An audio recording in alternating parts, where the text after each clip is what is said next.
پر چلاوے اور اعمال اس ایمان سے اندر کا تقاضا بنے.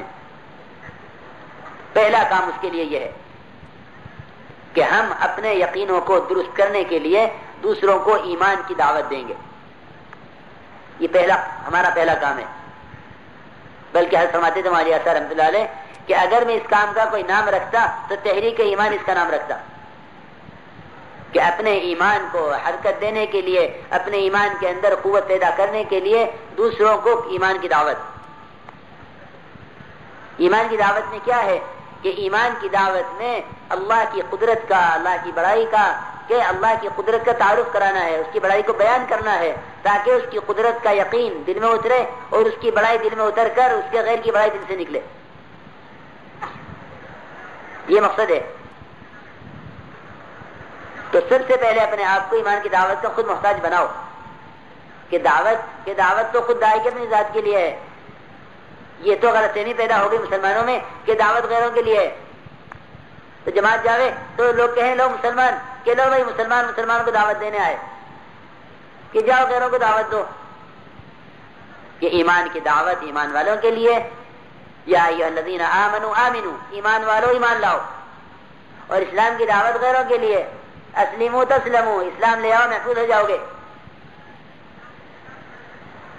تو بنیادی بات ہے، یہ ابتدائی چیز ہے یہ کہ ہم ایمان کی دعوت کو اپنے لیے سمجھیں کہ ایمان کی دعوت یہ ہے. اس طرح ہم اپنے یقینوں کو بدلنے کے لیے روزانہ مسجد کو وقت دیں گے. مسجد میں، تعلیم کے حلقوں میں اور دعوت کے حلقوں میں، ایمان کے حلقوں میں اس میں بیٹھ کر ایمان سیکھو. یہ صحابہ کی سنت ہے جو مدد ختم ہو گئی. مدد ختم ہو گئی ہے کہ ایمان سیکھنے مسجد میں چلو. بلکہ یہ بات پیدا ہو گئی کہ مسجد میں نماز کے علاوہ کوئی کام ہی نہیں ہے. حالانکہ صحابہ کرام کہ وہ آندھی چلے تو مسجد، اور کو فاقہ آ جائے تو مسجد، اور بیماری آوے تو مسجد، ہر مسئلے کا حل مسجد تھا. اب صرف مسجد کا عمل نماز رہ گیا، وہ بھی نمازیوں کے لیے، کہ نہیں، بلکہ ہم نماز کے علاوہ مسجد کو وقت دیں ایمان کے حلقوں میں ایمان سیکھنے کے لیے. اور پھر جو ایمان سنا ہے مسجد میں تعلیم جو ہے مسجد کے حلقوں میں، اس ایمان کی باہر نکل کر دعوت دیں. کیونکہ ہم دعوت دیں گے اور ایمان کی مجلسوں میں ایمان سیکھیں گے اور رو رو کر اللہ تعالیٰ سے ایمان کی حقیقت کو مانگیں گے. اس سے اندر ایمان اندر آئے گا، کیونکہ اللہ کا وعدہ ہے من یرید العلم والایمان یؤتہ اللہ.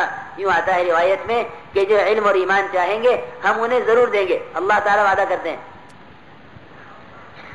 من یرید العلم والایمان یؤتہ اللہ، کہ جو علم اور ایمان چاہیں گے کہ اللہ انہیں علم اور ایمان سے نوازیں گے.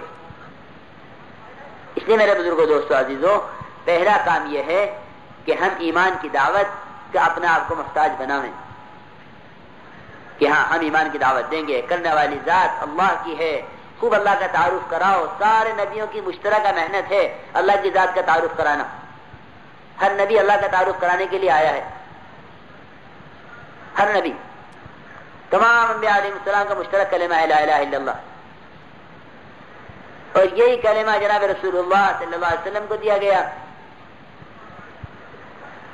کہ یہ میرا کلمہ ہے اور مجھ سے پہلے تمام نبیوں کا یہی کلمہ ہے. اللہ تعالیٰ فرماتے ہیں کہ جو نبی ہم نے بھیجا اس کو ہم نے کلمے کی وحی کی ہے. ما ارسلنا من قبلک من رسول الا نوحی الیہ انہ لا الہ الا انا فاعبدون. تو جو کام نبیوں میں منتقل ہوتا آ رہا تھا کہ وہ کام امت کے ذمہ آ گیا. کہ جو صحابہ کا پہلا کام تھا وہ امت کا پہلا کام، کہ یقین کا سیکھنا اللہ رب العزت کی وحدانیت، اس کی بڑائی اور اس کی عظمت اور اس کی کبریائی اور اس کی وحدانیت، اس کی یکتائی، اس کی دعوت دو. ورنہ جب اللہ کی وحدانیت کی دعوت نہیں دی جائے گی تو ایمان والوں میں دوسرے خدا پیدا ہوں گے. کہ اللہ کی وحدانیت کو بیان کرنے سے اللہ کی وحدانیت باقی رہے گی. ورنہ اندر کے اندر دوسرے معبود پیدا ہوں گے. اس لیے میرے دوستو عزیزو بزرگوں، ہم سب سے پہلے یہ طے کریں کہ ہمیں روزانہ ایمان سیکھنا ہے. ایمان سیکھا جاتا ہے. یہ ایمان کوئی خیالی چیز نہیں ہے. ایمان کوئی خیالی چیز نہیں ہے، بلکہ ایمان کی مجلسوں میں سیکھا جاتا ہے.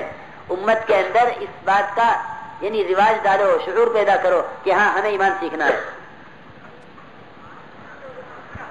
تو روزانہ طے کرو کہ ہمیں مسجد کو وقت دینا ہے ایمان سیکھنے کے لیے، اور اس ایمان کی دعوت دو ہر ایک کو، اور رو رو کر اللہ تعالیٰ سے پھر ایمان کی حقیقت کو مانگو. اللہم انی اسألک ایمانا یباشر قلبی، کہ مسنون دعائیں بھی ایمان کی ہیں جس میں ایمان کو مانگا جا رہا اللہ سے.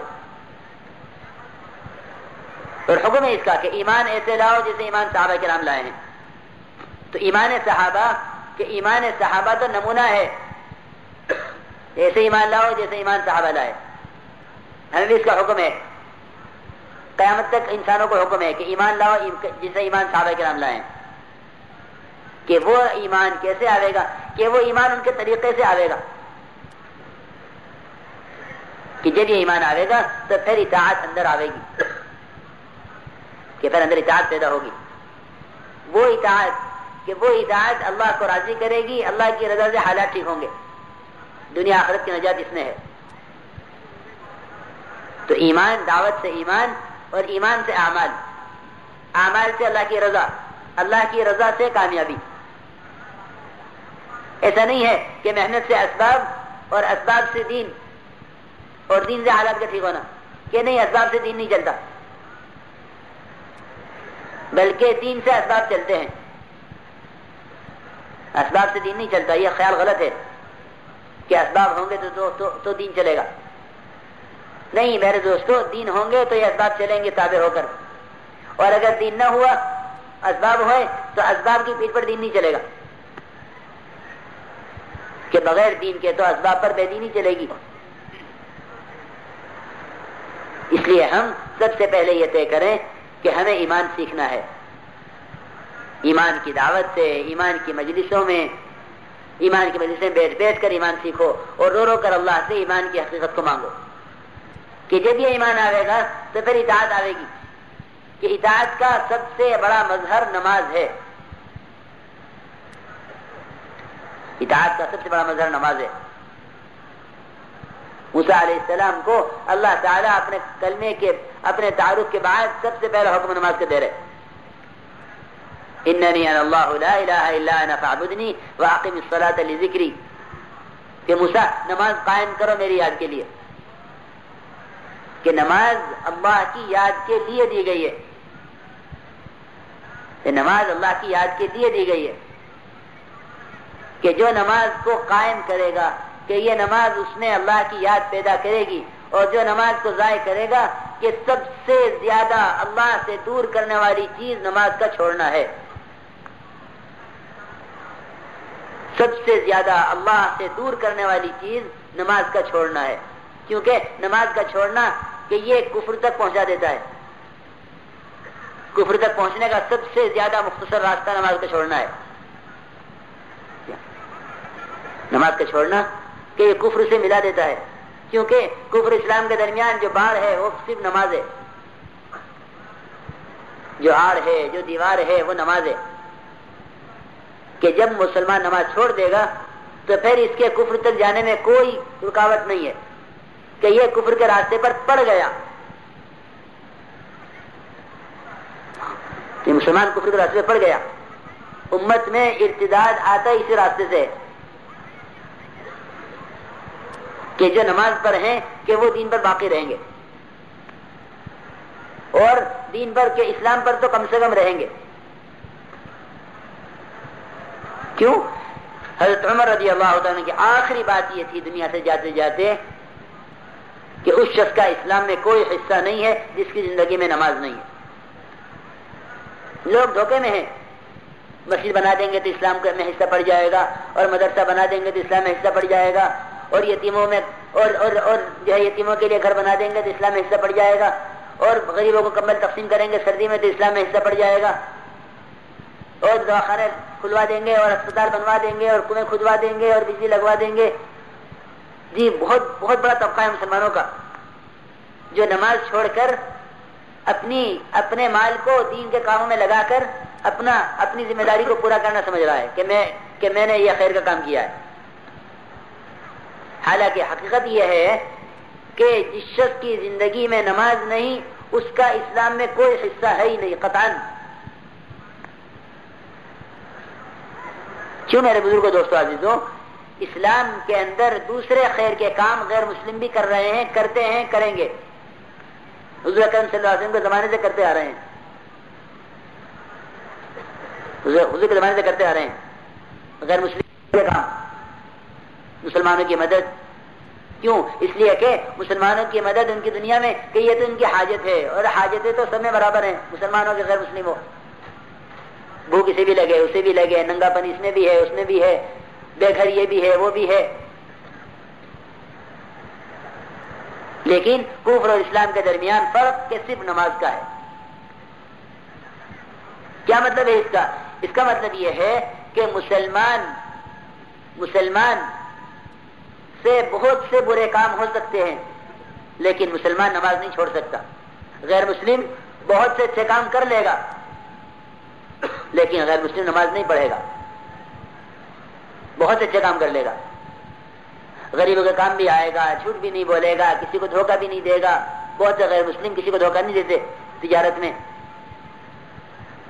یا اپنی چیز اصلی بناتے ہیں، دھوکہ نہیں دیتے، لیکن وہ نماز نہیں پڑھتے.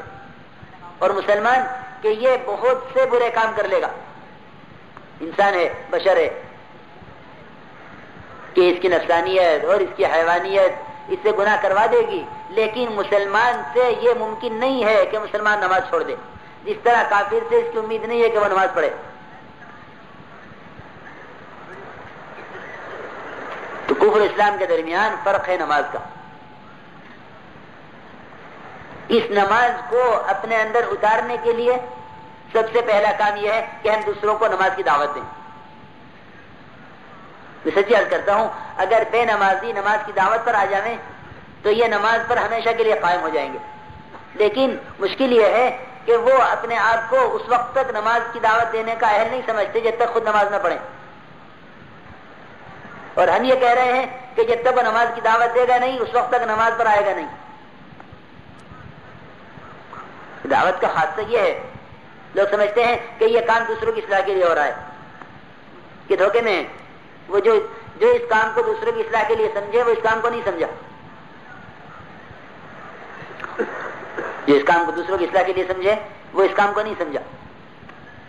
اس کام کو وہی سمجھا ہے جو اس کام سے سب سے پہلے اپنی اصلاح کی نیت کرے، وہ اس کام کو سمجھ گیا. مولانا صاحب رحمۃ اللہ علیہ فرماتے تھے اس کام کو جو دوسروں کی اصلاح کے لیے کریں گے ان کی اصلاح تو ہوگی نہیں، دوسروں کی جائے ہو جاوے لیکن ان کی اپنی نہیں ہوگی. اور جب یہ دوسروں کے لیے کریں گے تو پھر یہ جلدی کام چھوڑ بھی دیں گے. یہ بھی حقیقت ہے. ہم نے ان کو نماز کو کہا وہ تیار نہیں ہوئے، پھر ہم نے چھوڑ دیا. ہم نے ان کو تعلیم کے لیے کہا وہ نہیں آئے، پھر ہم نے چھوڑ دیا. تو اس طرح گشت بھی چھوٹے گا، تعلیم بھی چھوٹے گی، نماز بھی چھوٹے گی. کہ اس کام کو جو اپنے لیے کرے گا وہ تو اس سے قائم رہے گا. جس طرح تاجر تجارت اپنے لیے کرتا ہے اور وہ تجارت پر قائم رہتا ہے کہ بہت سے گاہک اس کی چیز کو قبول نہیں کرتے لیکن وہ تجارت نہیں چھوڑ دیتا کہ یہ نہیں لیں گے تو دوسرے لیں گے. ہدایت تو ایسا تو ہے نہیں کہ ہدایت کسی کی قسمت میں ہے ہی نہیں، کہ نہیں، ہدایت تو کہ کس کی قسمت میں ہے کس کی نہیں ہم نہیں جانتے. ہمارے ذمہ تو سب پر محنت کرنا ہے. اس طرح تاجر سب کو چیز پیش کرے گا، کوئی لے گا کوئی نہیں لے گا، لیکن وہ تجارت نہیں چھوڑ دیتا کہ لوگ نہیں خریدتے چلو چھوڑ دو، کہ نہیں ایسا نہیں ہے. اور ہم محنت کریں دوسروں کے لیے، جب وہ انکار کر دیں گے تو پھر ہم اپنی محنت چھوڑ دیں گے، مایوس ہو جائیں گے. اس لیے میرے بزرگوں دوستوں عزیزوں، بنیادی طور پر یہ طے کر لو کہ جس چیز کی دعوت ہے ہماری اپنی ذات کے لیے ہے تو یہ چیز ہمیں ترقی بھی دے گی اور یہ چیز ہمیں اس محنت پر قائم بھی رکھے گی. اور اگر یہ محنت دوسروں کے لیے ہو گئی تو ہماری اپنی ترقی بھی رکے گی اور ہم اس محنت پر قائم بھی نہیں رہیں گے، کیونکہ لوگوں کو انکار کرنے کی وجہ سے ہم انہیں دعوت دینا چھوڑ دیں گے۔